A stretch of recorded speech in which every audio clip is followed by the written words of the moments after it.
Добар ден, почитувани, стартува уште една нова телма амбуланта. Петочното издание го реализираме во соработка со клиничката болница Жан Митрев.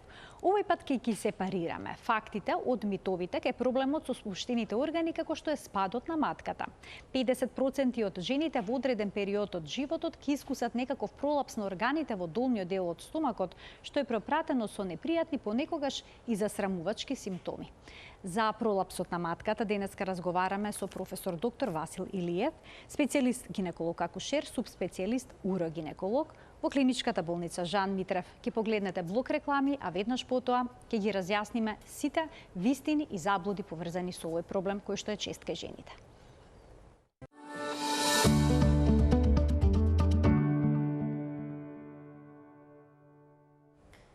Со професор доктор Васил Илиев, специјалист гинеколог акушер, субспецијалист урогинеколог, денеска разговараме за спадот на матката, односно пролапсот на матката. Професоре, добре дојдовте во телма амбуланта. Добар ден, драго ми е по некој следен пат што се дешава ваква тема да се отвори, бидејќи добивам информации што за овој период од развојот на медицината, воопшто на здравствената служба во нашата држава, треба да ги прошириме и да ги потврдиме некои митови, да ги разбиеме и заблуди, да добиеме некоја вистина и некоја реална слика за положбата на можностите за решавање на проблемите на жените, специјално во годините кога тие се најчести.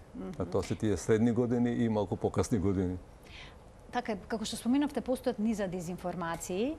Точно. И токму поради тоа денеска издвоивме неколку најчести митови, но меѓу нив има и некои вистини кои што се поврзани конкретно со спадот на матката, со пролапсот на матката. И на почетокот ќе го погледнеме всушност овој телоб, вистина или заблуда, што е вистина, а што не ќе ни појасни професорот. Значи пролапсот ја зафаќа само матката. Вагиналното породување доведува до спад на матката, нема да дојде до спад на матката ако ја одржувате телесната тежина, нема пролапс ако нема испакнатини, жените со пролапс на матката неволно испуштаат урина, матката може да се намести во нормална позиција со специјални масажи, опасно да се има сексуални односи ако матката е спуштена, со операција за пролапс на матката се отстранува засегнатиот орган, ако не се третира навреме, матката ќе испадне, односно ќе излезе надвор. Професоре, значи сето ова денеска ќе го разјасниме, имаме навистина многу дилеми. Ќе започнеме со пролапсот, ја зафаќа само матката, дали всушност матката е најзасегнатиот орган кога станува збор за спадот, односно пролапсот? Вака едно мало објаснување сега. Значи, сите органи во нашиот организам, значи, сега концентрирани, ќе бидеме концентрирани на гинеколошките и уролошките, односно на мошниот меур, се на некој систем на кој што се обесени или на кој што лежат. И со текот на годините тие системи што ги одржуваат позицијата на органите попуштаат, било поради хормонски причини кои што се менуваат во текот на животот, било поради провокативни акции, породување, го спомнавте, вагинално посебно породување, било поради физички активности кои што се неадекватни за дадена особа, и поради генетски конституција, каде што мускулни сврзани ткива, еластични ткива се различна конфигурација во тие делови кои што треба да ја држат или да се подпираат органите. И тоа доведува до промена на позицијата, позната кај народот као кила. Хернии. Значи, урогенитални хернии се токму овие пролапси што ги сега збориме. Женската карлица е широка, физиолошки поголема и сите движења кои настануваат во таа ширина, во таа празнина, полна со различни типови органи, бираат фокус силите на делување и тој фокус паѓа точно врз мочниот меур, предниот зид на вагината. И многу често, мочниот меур заедно со предниот зид на вагината се водечки во спуштањето, во напуштањето на својата позиција, да речам, и доведуваат до тоа што со себе ги повлекуваат и матката или само грлото на матката, зависи. Често пати имаме пациенти каде што матката има, да речеме, грло или врат и тело. Телото е добро позиционирано, али поради издолжување, така наречена елонгација на вратот, тој учествува заедно со предниот зид, со бешиката, во спаѓањето и испаѓањето. Значи не е стално да треба да биде матката испадната. Може да учествува и задниот зид. Задниот зид кога се спушта, тоа има едно популарно на наше име кое го викаме ректоцела, учествува и предниот дел на дебелото црево. На запршниот на ректумот, предниот зид на ректумот се испакнува во задниот зид и тој предизвикува исто така пореметување во смисол на обстипација, во потешкоти на празнење на столицата и така. Значи збориме за еден комплексен урогенитален херниација или пролапс или како сакате наречете го. И тие се класифицирани клинички во неколку степени за да се така евалуираат и така да се доведат до еднакватно решение. Блага или пак во потешка форма состојбата. Така. Веќе следната дилема ја разјаснивте, вагиналното породување доведува до спад на матката, но дали сите жени што се породиле вагинално ќе имаат ваков проблем? Па не, апсолутно.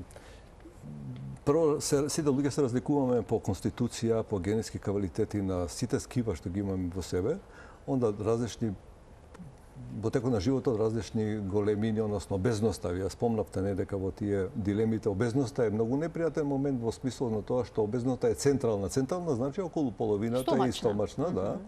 И таја допринесува за тие фокусни сили да бидат многу поголеми во секој движење, во секој напијање. Обстипација ако постои исто така. И тие се тие провокатори кои што го губат позицијата органите генитални, односно урогенитални, многу често беше като учествува. Знаете, мочниот меор, кога е надвор од излезниот отвор, кој што треба да се празни, останува една зона на мочниот меор што никогаш не се празни. Урината е идеална храна за бактериите. И тие пациентки имаат репетирани хронични уроинфекции. И тоа е, колку имате една подолга уроинфекција, вие лечите со различни препарати, и следувам, нели, она што следува по познатата терминологија, така наречена резистенција на бактериите, и тој круг е врзан. И стално е врзан тој круг и доведува така до потешки решенија. Решението во истиот момент настанува кога ќе го решите позицијата на мочниот меор, ќе вратите мочниот меор кај што треба да биде, кај што му е местото, он ќе се празни целосно и нема да има урина со кој што ќе се хранат бактериите. Тоа е решение кое е апсолутно, мислам, и лесно изводливо. Се ова што го зборам сега, во 80% и повеќе од 80% се решава вагинален пат. Значи, тоа е една интервенции кои што се благопријатни, со најмала траума, и кои што така, професор, детално ќе зборуваме за интервенциите, да се задржиме уште малку на телесната тежина. Доколку ја одржуваме телесната тежина? Ке се исклучи ли проблемот со спад на органите? Апсолутно не може да се исклучи, али одржување на телесна тежина подразбира и физичка активност. Физичка активност подразбира и добра мускулатура и добра еластичност. Значи, доколку некој е слаб, тоа не е гаранција дека нема да има спад на органите. Никаква гаранција не е. Нема гаранција за жал за тоа. Не знаеме ние со кој капацитет хормонскиот статут се намалува. Значи, нивото на хормоните доведува до добра циркулација. Добра циркулација доведува до добра оксигенација, добар довод на кислород. Довод на кислород доведува добра функција на сите тие структури што држат. И тоа е многу важен триас на круг кој што се врти, затоа е битно да позицијата органите не ја изгубат. Кога се губи позицијата, настанува дислокација и на структурите што носат крвоснабдување и нервно снабдување. И тие доживуваат пореметување на позицијата. Некој што јагол е оштар, и кој ќе дојде тој јагол оштар да биде, така наречен кинкинг настанува, и онда настанува така инсуфициентно крвоснабдување и слаба оксигенација, слабо довод на кислород, што проблемите и функционално се уште повеќе влошуваат. На која возраст обично се јавува оваа дислокација на органите? Дали кај млади жени може да се случи спад на органите во долниот дел на стомакот? Ретко, многу поретко, него во перименопаузалниот период. А доколку имале неколку бременности една подруга на рана возраст, во 20-тите сега, тоа е релативно денеска што е рано, што е доцна. Да, ретко. Ретко затоа што младите се Или активни. при породувањето, доколку бил шиен оној вагиналниот канал, дали е тоа ризик фактор, да речеме? Ако е шиен и добро затворен по тоа, не.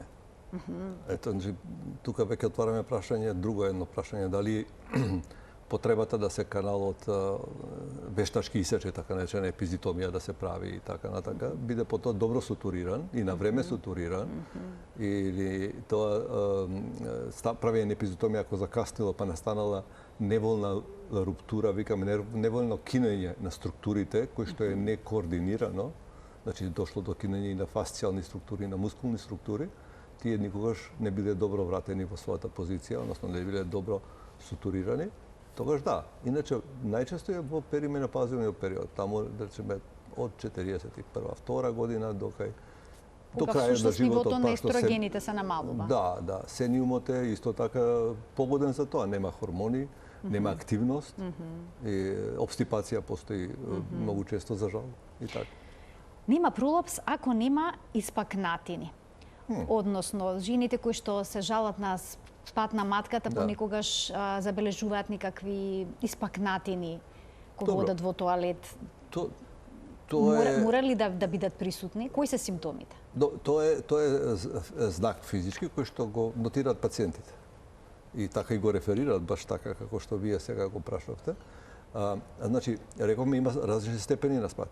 Тие додека е спадот интравагинално може да се диагностицира со клинички преглед, односно со преглед кај гинеколог.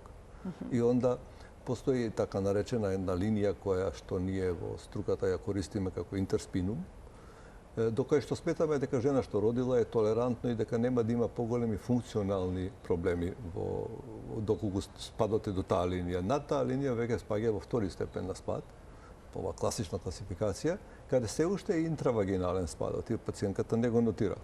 И кога ќе дојде до таја реченица дека има топче, кое што она го гледа, тоа е веќе третиот степен на спад, кога е екстравагинално, значи надвор од вагината, и најчесто се работи за преден вагинален зид со бешиката, или учествува и грлото на матката, и односно така наречен субтотален пролапс на матката.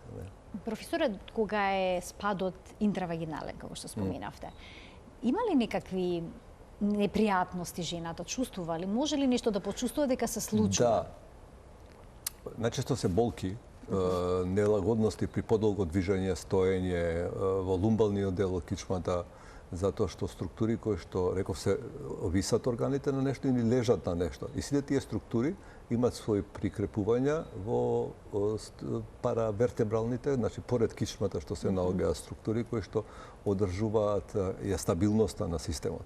А и нервите што го сензибилниот момент инервираат, од таму поаѓаат од кичмениот столб, излегуваат.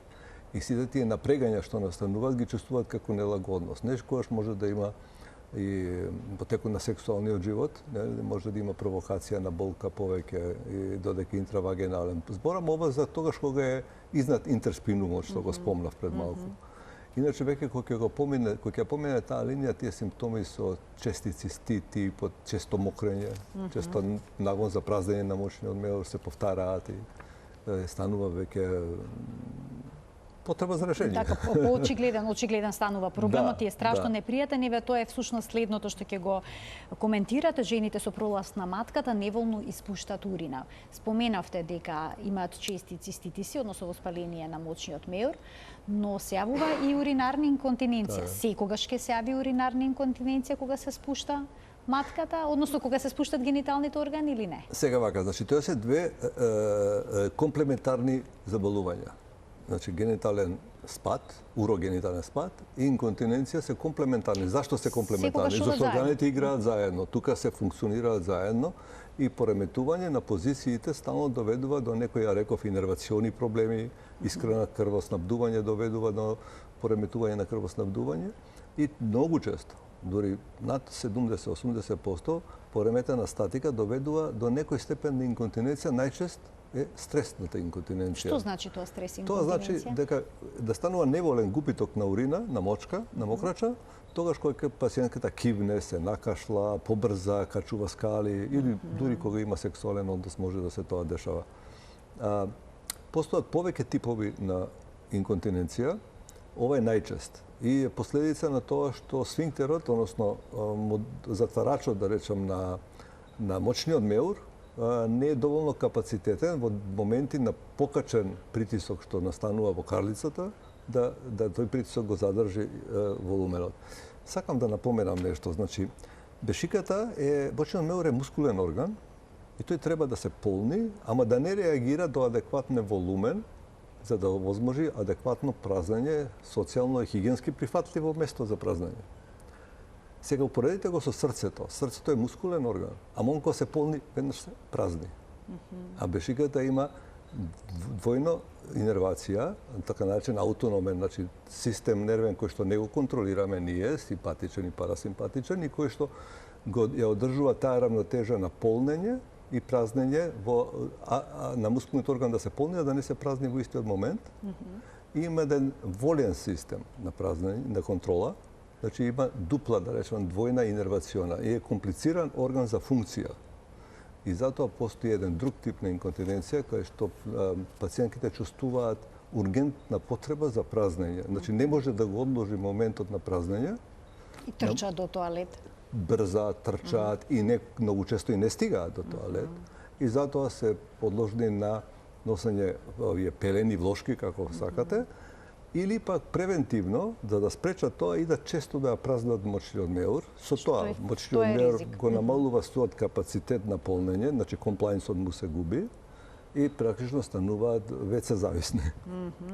Така да го кажам тоа. Значи, им се нарушува драматично квалитетот на животот, бидејќи тоа е посебно прашање дури што не сакав ја. излегуваат понекогаш од дома. Поради кога честата доаѓа потреба ваму за сакав тоа да уринирање. го спомнам. Знаете, здравието подразбира целосен поглед на животот. Треба да имате здрав дух, здраво тело, здрави органи, значи така да може да проживите здрав живот. Тоа здрав живот цртишка квалитетен живот. Така се вика. Овие пореметувања баш го рушат квалитетот на животот. Бориме за пролапсот, за инконтиненцијата и за тоа. Го рушат и то во години кога и така почнува да се намалува виталниот капацитет. Генерално земено сега, да не идеме во детали. Така. Жените не зборуваат обично за овие проблеми. Ова е нешто што се крие, бидејќи се срамат. Ниту за спадот на матката, мислат дека така за... треба, дека е тоа нормално. Тоа е уште пострашно. Ето една работа што гледа да не се тоа знае, а друга работа е што се мисли дека тоа да, нормално, па ја имам роденови и тоа така би речи дури и колегата што ја прегледува што и кажува дека тоа е нормално. Но тоа воопшто не е нормално. Ама апсолутно, тоа се заболување, ја не знам каде кажував тоа. Во меѓународната класификација на болести, од првата класификација, инконтиненцијата и пролапсот се класифицирани на ниво на свет, преку Светска здравствена организација. Значи, тоа се заболувања. И како секоја болест, мора има да се бара адекватни модели решение. на решенија, да, апсолутно. И тоа има добри решенија. Ќе ги појасните решенијата, навистина има добри решенија и не вреди да се чека со години за да се реши проблемот, бидејќи некои статистики покажува дека 5 до 7 години жените не се јавуваат на лекар кога имаат ваков проблем. Ај повеќе вашето искуство говори. Сега одиме на следното, матката може да се намести во нормална позиција со специјални масажи. Има жени кај нас кои што одат кај местачи на матка. Значи со некоја масажа да им ја кренат матката. Што велите за тоа? Постои ли начин? Не знам. Со масажа да се... Не знам тоа. Значи, Зоро не знам, ова што го слушам од вас прв пат, слушам дека како сум масажа. Значи, не би можела да појаснам тоа што се работи, но знам дека има местачи на матка. Местачи на матка има. Да, како што има за шината рака кај што одат на местачи. Немам одговор, јас тоа не знам, стварно не знам. А добро, доколку матката излегува во домашни услови, дали жената може да ја врати? Често пати они практикуваат само репонирање го прават за да можат да испразнат повеќе од мочниот меур. Што е тоа репонирање? Враќање на матката, да. Вика, јас со прсти ја буткам матката назад, за да можам да се домочам, затоа што кога станам под весе шојата после мокрење, осекам дека не ми е празна бешиката и па се враќам.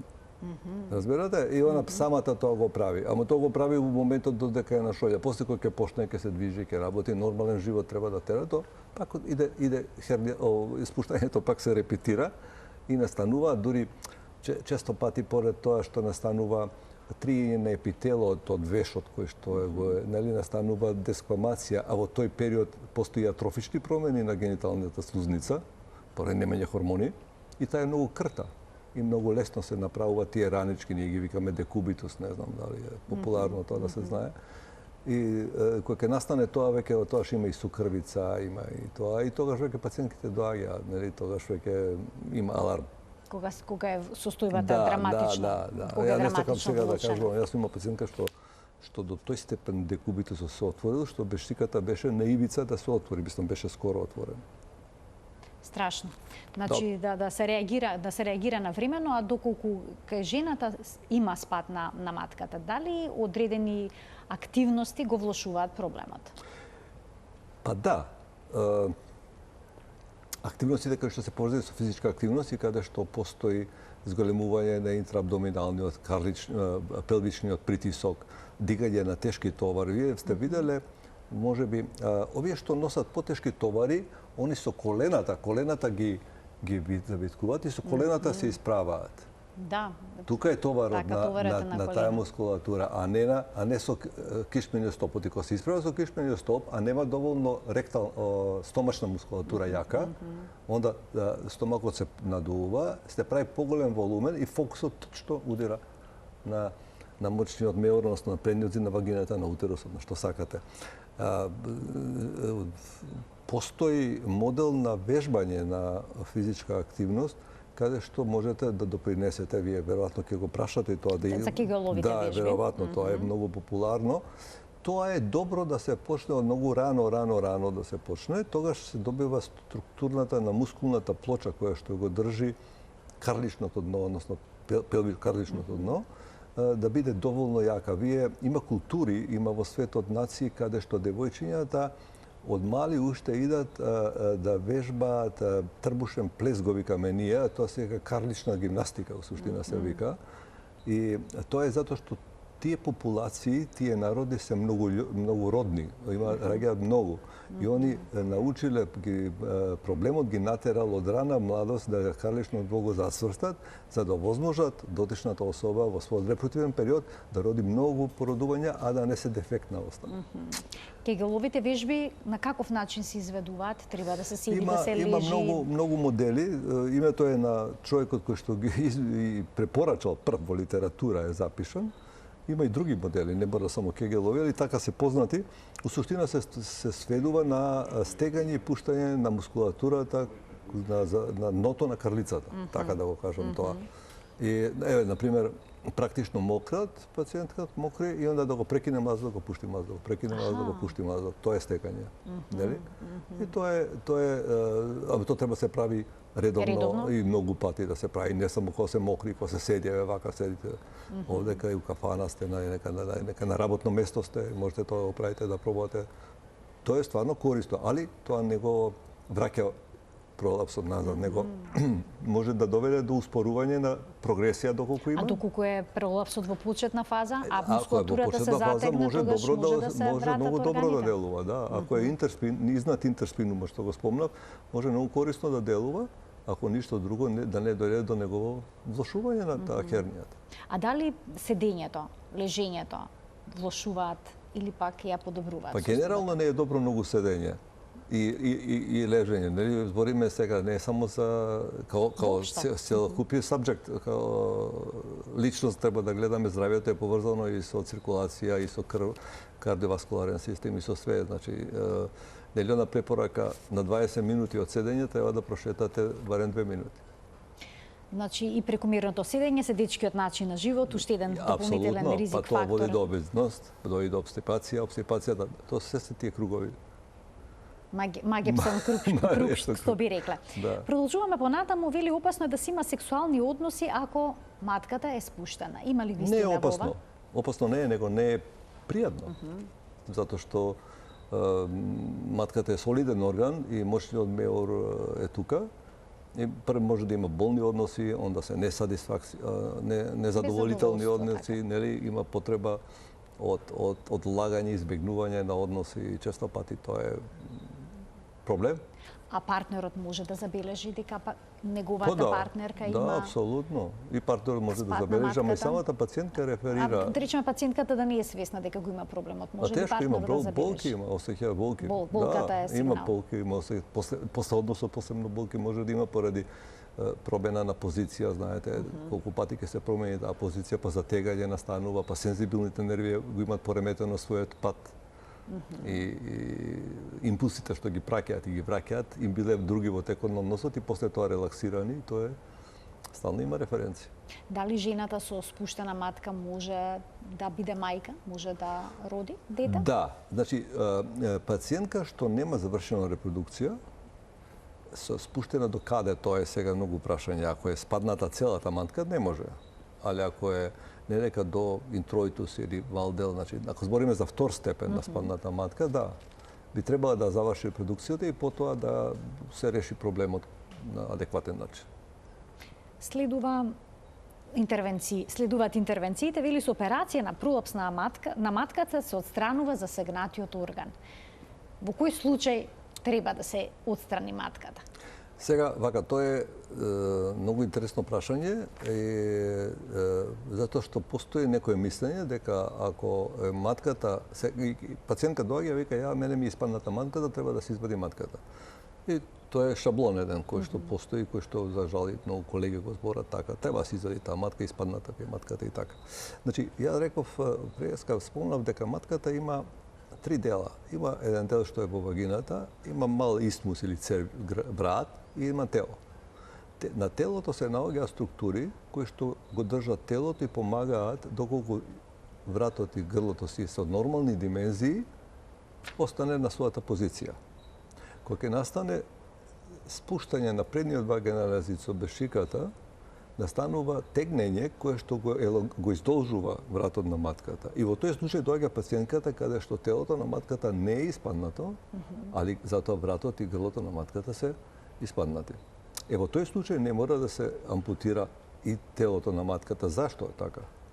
Затоа што природните структури што го задржале телото на матката на свое место се многу поквалитетни од тоа што можете да направите вие во текот на интервенцијата.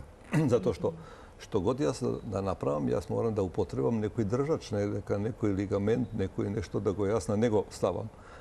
А за да го употребам него, треба да го исечам, па да го вратам до тоа место. А вака се природно позиционирани. Значи, не мора за секоја корекција да биде отстранета матката. Може да биде отстранет дел од матката или уопште да не биде отстранета. Има интервенции кај постари пациентки кои што немаат сексуално активен живот, каде што матката уопште не мора да се отстрани, него може да се направи интервенција каде ќе се врати на бешиката и целата вагина на свое место и да се на некој начин во голема мера затвори вагиналниот отвор.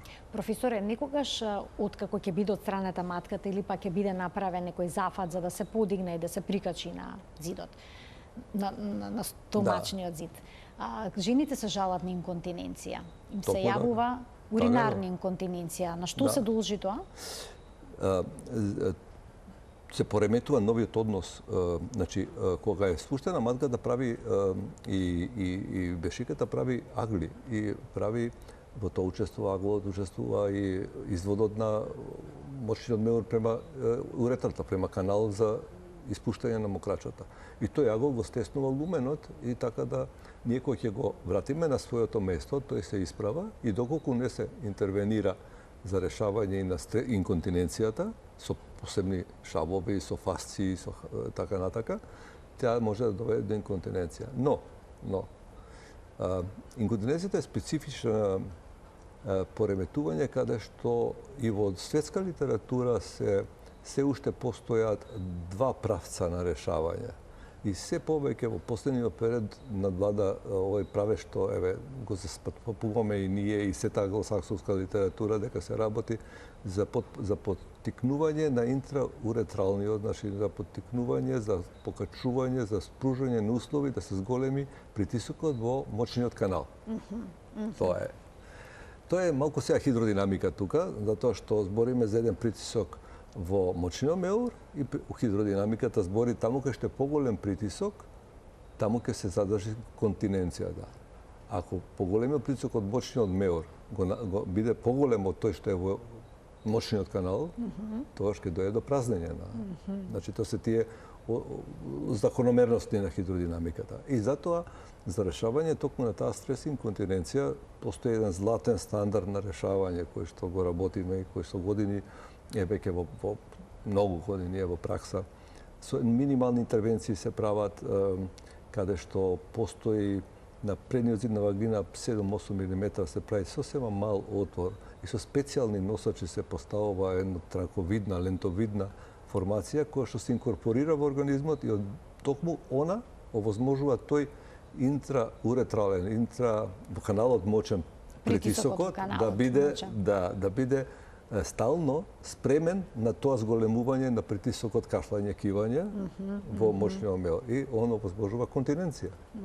Значи, зборувам за светски, јас сега во Италија ќе имаме конгрес еден таков за Европска асоциација и таму баш ќе реферирам за оваа работа од аспект наш, пошто ми имам малку искуство и од надвор од Македонија И колеги кои што контактирам, токму и они тоа го зборат. Сега постојат тие траки од различни модели. Дали ќе стават со два излаза, со еден излаз, без излаз, тоа е веќе модалитет многу минимален во однос. Главно тоа се тие решенија, златен стандард за стрес инконтиненција на урина. Кога се прави зафат за подигање на матката, Да. потребно ли да се интервенира веднаш и кај мочниот меур? Да, ама во склопот на таа интервенција, знаете што тоа стелно е 3 во 1, 2 во 1, знаете оние кафиња што се со 3 во 1, 2 во 1 и такаш имате, нели, да речеме подикање на матка, корекција на позиција на мочен меур, корекција на инконтиненција, корекција на заден вагинален зид. Значи има неколку степени во корекцијата што се прават. И пак ја повторам, тие се 80-90% вагинални корекции, трансвагинална операција, која што најдобро се поднесува, најмалку траума предизвикува и опоравокот е најбрз. Што тоа значи? Преку вагината Да, влекувате? све тоа. Се што Нема ви разбора. рез? Нема рез. Нема рез? Нема рез. Колку време трае интервенцијата? Зависи. Ова за решавање на стрес инконтиненцијата трае 10 минути, 15, не повеќе.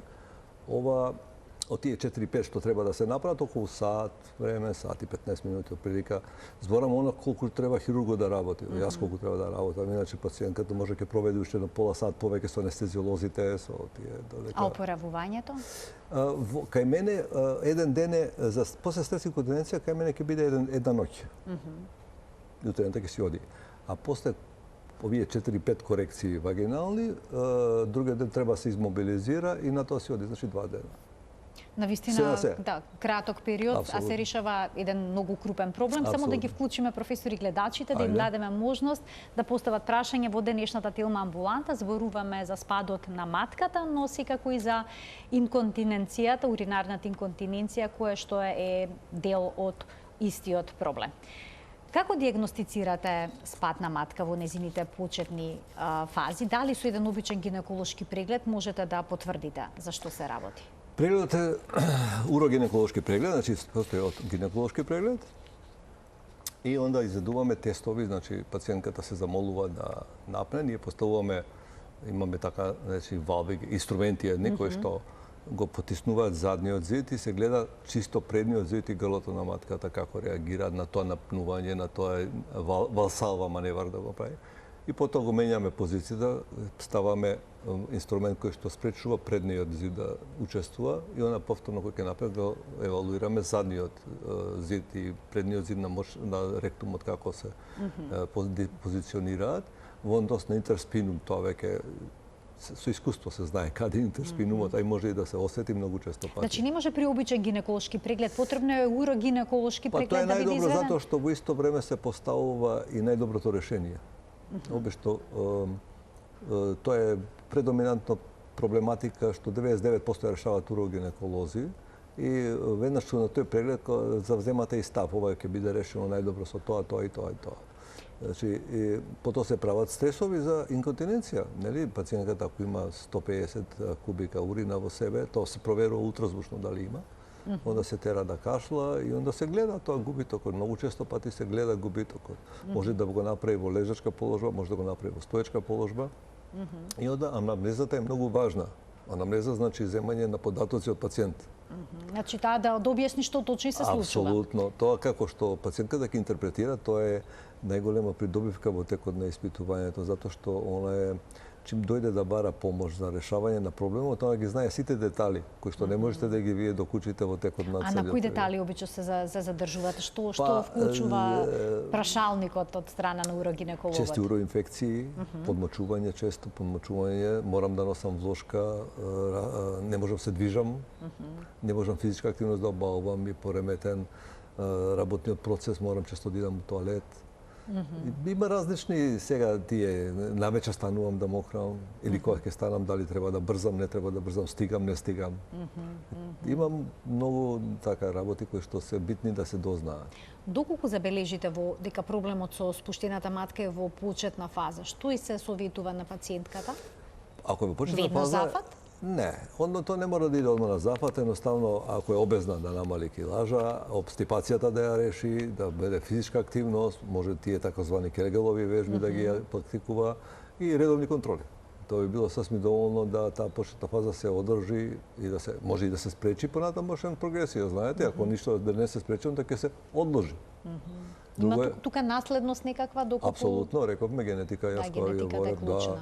Многу е важна, многу. Вие не може секој да е спортиста, гледате, овие добри спортисти имаат структура на мускулатура која што има различни димензии на мускулни влакна кои што имаат различни пропорции на функција и на брзина на активност и така сега да не го ширам. Тоа е посебно прашање. Да разјасниме уште една вистина или заблуда, вели, ако не се третира на време, матката ќе испадне, ќе излезе надвор. Дали кај сите жени како што се јавил спад на матката, доколку нема третман, таа ќе испадне? Значи, Или може процесот да запре во одредена фаза и таму да остане? теоретски да, но знаете како, под дејство на земјината тежа, под дејство на секојдневните активности, обстипации, напнувања за дефекација и сето тоа во најголем процент пролапсот е прогресивен. Како проаѓаат години, како проаѓа времето, тој станува се поголем и поголем и еден момент станува видлив. И тоа што ќе стане видлив, веќе пациентката сама го реферира. Така да, тоа исто како хернијата. Така. Хернија било каде на, да речеме, на абдоминалниот зид, на стомашниот зид, ако се јави, таа почеток е мала, веројатно со тек на време ќе се зголеми. Малите херни се поопасни. А поопасни се малите? Па да, затоа што малите херни може да дојде до така наречена инкарцерација, значи да влезе сребна виуга и да настане притисок на крвоснабдување, да го наречам, и тоа е веќе ургентно. Така. Имаме гледачи кои што очекуваат да постават прашање во денешната Телма амбуланта. Добар ден за првиот од нив. Добар ден. Добар ден. Јас сум 68 годишна жена. Така? Па почна негде околу 61-62 година, како што кажа професорот, при само кивање, при движење, така да пробива урина. Меѓутоа, јас одев на уролог, одев и на гинеколог. Пиев некои лекови, ми дадоа, ништо од тоа немам, одобро. Моментално не пием ништо од такви работи. Дење не, нема ништо. Може во текот на денот да ме фати, како што кажа он, така да брзам, да морам да одам до тоалет. Меѓутоа, често ме тера навечер. Може по 7 до 8 пати, значи на сат и пол, максимум 2, јас да станам и да уринирам, и тоа не голема количина, не се испразнува доволно. И како што кажавте вие со професорот, страхувам да тргнам негде. Страхувам да појдам до продавница, страхувам да појдам до пазар, страхувам да појдем негде, дури верувајте секој ден по 2-3 пати влегувам во купатило, се мијам, сменувам килоти. И сето тоа е допринесува страв и кога ќе дојде некој непријатно се осеќаш, да не пуштиш урина, да мириса стига на топлото или сето тоа. А би сакала да прашам професорот, каде можам да го најдам и како можам да стапам во контакт со него да дојдам на преглед? И што да правам понатака? Така, ви благодарам за вклучувањето. Професорот работи во клиничката болница Жан Митрев, на оделот за урогинекологија. Професоре, можете сега вие да дадете пациентката све кажа. Се што зборевме да го кажа, така? Сите проблеми се застапени во незиниот случај. Типична анамнестички податоци, кои што пред малку ме прашате како изгледа. Има решение убаво, повелете, дојдете, ќе ви дадат телефон, ќе направиме термин, ќе ве видам, ќе се договориме за све и немојте да земате никакви таблети, пошто тоа е на втор тип на инконтиненција кој што постои најчест, ургентната, така наречена ургентна инконтиненција. И многу често добиваат пациентите терапија која што ги супримира тие нагони за мокрење. Обично навечер ја примаат терапијата пред спиење. Зависи кога примаат, али тоа пак допринесува до задршка на неиспразнета урина. И тоа пациентката сама го реферираше дека има чувство дека не е допразнета урината. Знаете, значи затоа рекам добро што не зема сега ништо, треба да видиме позицијата, треба да видиме рестурина, све да видиме. Преглед и терапија ќе има некоја договори, ја не знам дали постои генитален спад тоа сега. Али ова што го кажа е типично. Многу типично и коректно, убаво. Уште еден гледач ке вклучиме. Добар ден. Ало, добар ден. Во програма сте, повелете. Да го прашам, сакам докторот, ве слушам поодавна. Сестра ми има проблем со матката. Така? Таја има околу 70 години. И матката ја излегува надвор. Така? И еве неколку пати одела на лекар и докторот ја вика, ајде сега снимај се, ај после дојди по 10 дена, ајде дојди по 15 дена, ајде сега ќе чекаме термин. И еве ја матката уште пред короната. Се уште и уште го има нема проблемот. доктор, не знае што да прави. А има проблеми големи, нон-стоп ја излегува надвор. Така, ви благодарам за вклучувањето во програма. Професоре, 70 години и ваков драматичен спад на матка. Што се препорачува? Дали возраста е некаков ризик фактор сега за... Годините не се пречка за решавање уопште. Имаме модерен модел на обезболување и како малку пред кога спомнав, јас имаме на избор лепеза на интервенции што може да ја вратат матката или да ја извадат матката, каде што ќе помине со минимална инвазија за тие години. Не мора да значи дека е 71-2 години, дека е некој тежок пристап со обзир на годините. Ја ги разбирам некојаш колегите кога ќе видат постара особа дека сакаат да избегнат затоа што имат и не е рутина на работата. И коморбидитети имат повозрастните лица. Па да, али затоа треба се прилагоди пристапот, моделот на решавање и обезболувањето. Тие два модела се разбира, видите, кај нас во болница ќе помине селективен предоперативен припремен триаж еден. Нели ќе се направат кардиолошки, лабораториски, анестезиолошки, сите тие испитувања што ги правиме. И тука кога ќе се добие позитивна оценка, онда се оди на интервенција. Нека доповели пациентката, ќе ја погледам и ќе дадам мислење што би било идеално за решавање. Ја 72 години не е многу, јас имам над 85 години пациент. И успешно сте го Па да, и за многу благодатно. Затоа што негата на тие пациенти станува многу потешка кога нема да можат сами да ја празнат бешиката, знаете. Јас од Дом за збринување на стари лица беше донесена пациентка на 89 години, пошто имаше веќе проблеми со хигиенско одржување на телесната овако и таа беше решена со една минимално инвазивна техника, каде што по некоја основа јас зетот незин го познавам и он доаѓа да каже дека она сега е се уште добро и мислам жива е таму, намалени се тие проблеми што беа, почна да развива декубитус и урината има киселина. И замислете вие на тие години кожата колку ја трофиш на таа киселина, што прави на таа кожа. Не може никогаш да средите доколку не прекинете тоа нон-стоп течење. А и овие влошки, односно пелени, и тие се синтетика. Така, и па тие заедно со урината прават еден спој кој што многу често со текот на време предизвикува локални дерматолошки кожни проблеми. Имам такви пациенти. Да. Уште еден гледач имаме, професоре, да слушнеме што е прашањето. Добар ден. Добар ден за следниот гледач во денешната телма амбуланта. Да. Ве слушаме во програма, сте, повелете. Добар ден. Добар ден. Ке ве замолам само да го намалите тонот на телевизорот. Што ме споите? Така, Морам повелете. да го намалам телевизорот. Извинете. Нема проблем. Ме прекинај.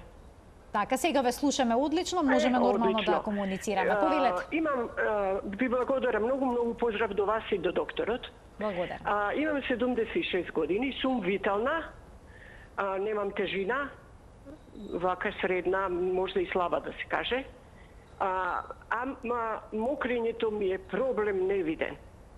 Негде ќе тргнам, јас морам да одам негде, секогаш сум, и сега избегавам да излакам од дома, само да не одам негде и така. Така. Голем проблем е, да ви кажам. Така. И сега ве интересира што би можело во вашиот случај да биде решение. Докторот сакам само да ми каже каде е он, во која болница, ја би отишла на еден разговор и на преглед, така. Ви благодарам за вклучувањето во програма, како во неколку наврети потенцирав, професорот работи во клиничката болница Жан Митрев. Професоре, што во ваков случај кога има ургентни инконтиненција, ако не се лажеме ова, или не мора да значи? Дава сугестија, да видиме прво дали има уроинфект, Аха, може да се работи за Да, такво мора тоа нешто. да го исклучиме, onda позицијата да видиме дали е сочувана на статичните позиции, интерференцијата меѓу органите. И ќе препорачаме терапија, сигурно во секој случај. Нека повели пациентката, ќе направиме преглед еден комплетен, заедно со решение кое што е идеално за неја. Без обзир возраста, апсолутно, за овие проблематика не е возраста граница на решавање.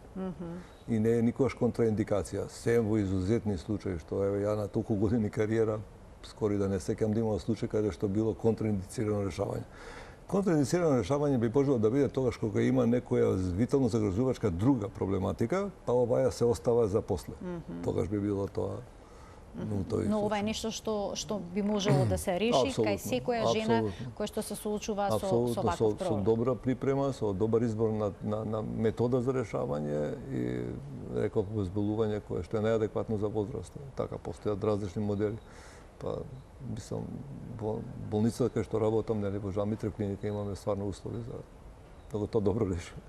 Професоре, многу ви благодарам за вашето денешно гостување и за појаснувањата поврзани со темата на која што говоревте, што ги сепариравте фактите од митовите поврзани со спадот на матката, бидејќи ги имаше навистина многу. Да, и многу е важно ова што рековме преска, дека тоа е заболување, не е нормално. Не е нормално, не е прифатливо, не е нешто што би требало да се живее во староста. Апсолутно, апсолутно. Секој заслужува квалитетен живот, кога има добро решение. Така е. Ви благодарам уште една за гостувањето. Ми беше задоволство. Взаимно беше задоволството. Им благодарам и на гледачите што се вклучија во програма и што денеска не следеа со внимание. Почитувани, ова беше уште една емисија реализирана во соработка со клиничката болница Жан Митрев. Денеска во студиото на Телма ни гостуваше професор доктор Васил Илиев, специјалист гинеколог акушер, субспецијалист урогинеколог. Ви посакувам убав ден.